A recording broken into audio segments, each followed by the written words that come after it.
I never thought I'd have kids, let alone a teenager. I was 45, single, and honestly, a little selfish with my time.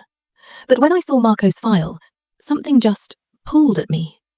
The agency said he'd been returned by 4 different families. 4! They called him difficult.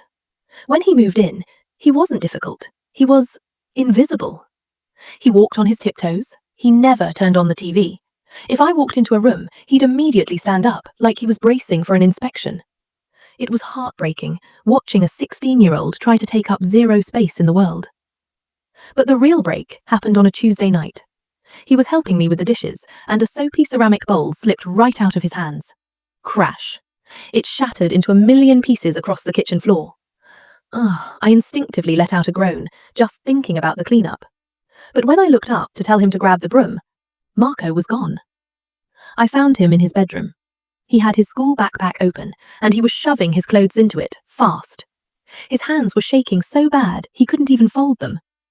I stood in the doorway and asked, "Hey, what are you doing?" He didn't look up. He just whispered, I know. I'll be out in 10 minutes.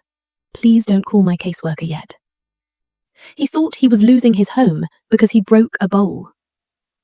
I felt like someone had punched me in the gut. I walked over, gently took the shirt out of his hands, and put it back in the drawer. I looked him right in the eye and said, "Marco, in this house, when we break a plate, we don't pack our bags. We go get the dustpan." He looked at me like I was an alien. He waited for the yelling, but it never came. But you want to know the best part? This morning, I found an empty cereal bowl left on the coffee table. And when I asked who left it there, he didn't pack a bag. He just rolled his eyes and said, "I'll get it later, Dad." And that was the best mess I've ever seen.